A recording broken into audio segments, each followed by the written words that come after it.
How is it that Munich is the richest city in Germany, but has the worst public transportation system? I admit neither of these statements is true, but Munich does have the reputation of being pretty much the place to live.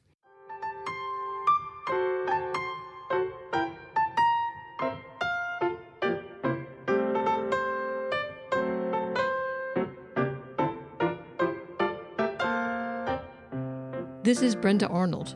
Welcome to Expat Chatter. On visits to Berlin and other major cities, I've never experienced as many hassles on the train system as I have in Munich. Today was another one of those days. Getting from the Donnersberger Brücke station to the Pasing station where I live is only 4 stops and should be only about 10 minutes on the S-Bahn train, S standing for, ironically, schnell or fast. After attending a day-long seminar at the end of the afternoon, I headed for the train.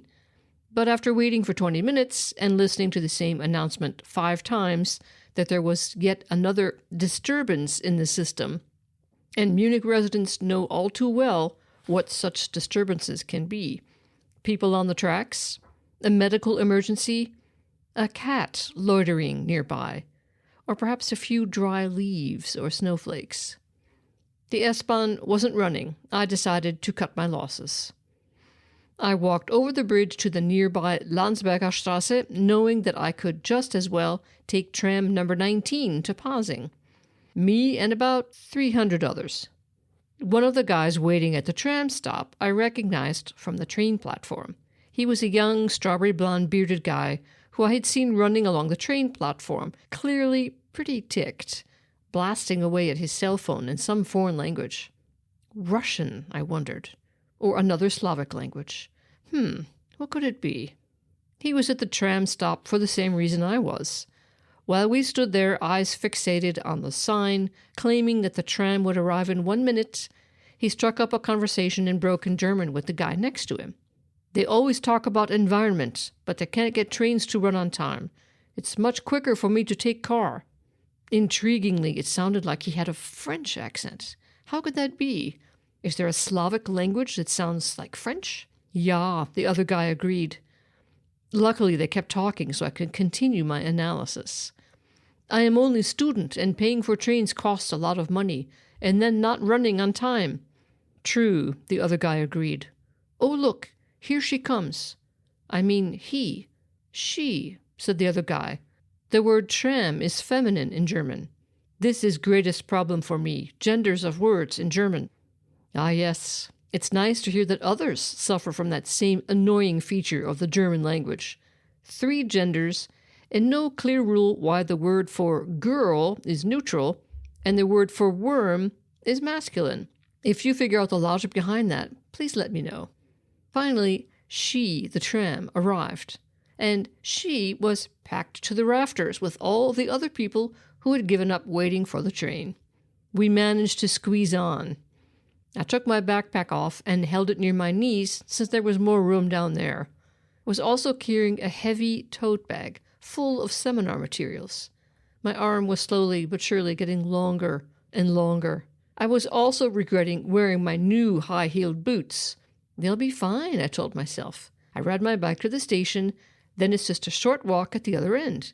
It's a good day to wear heels, I figured. Ha! The price of vanity.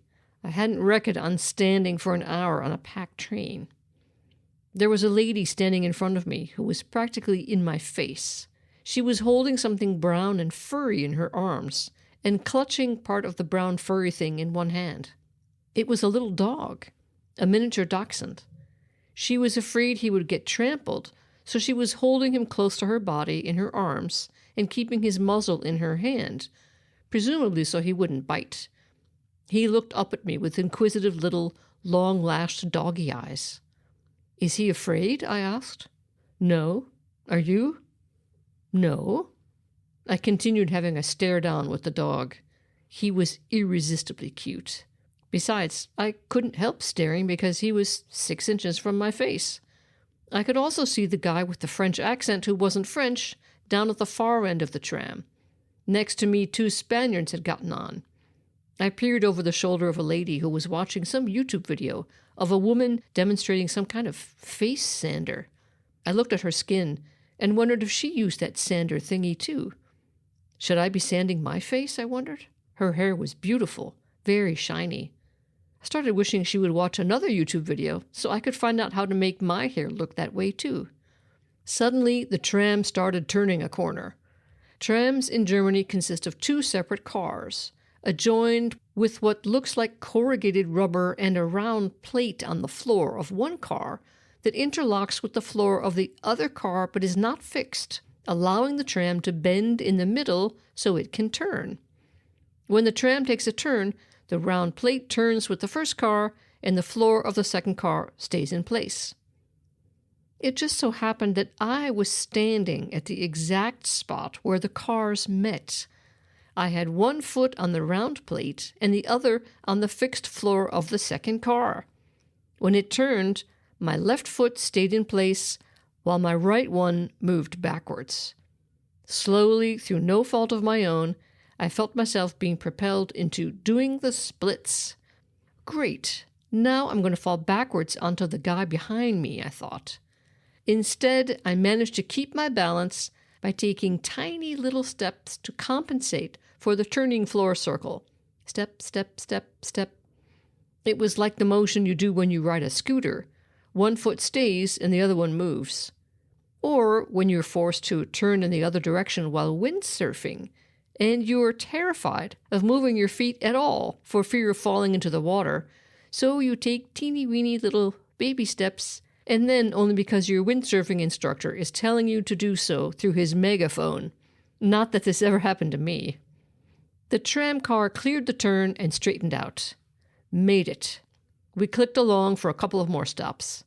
Then came another turn. Step, step, step. I was getting the hang of this. We pulled up to a stop and a woman pressed the button to get out.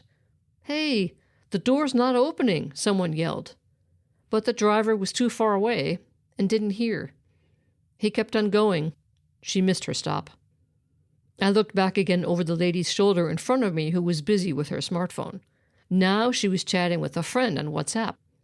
Unfortunately, I was unable to read what she was writing, and sorely regretted not being able to reach my glasses. She was probably complaining about the lousy train system, or maybe she was telling her friend about the face sander. The dog and I were fast friends by now. He was so cute and cuddly, and I was dying to pet him, and I'm not normally a dog person at all, which truly vouches for his adorableness. I would have petted him too, except there was no room for me to lift my hands.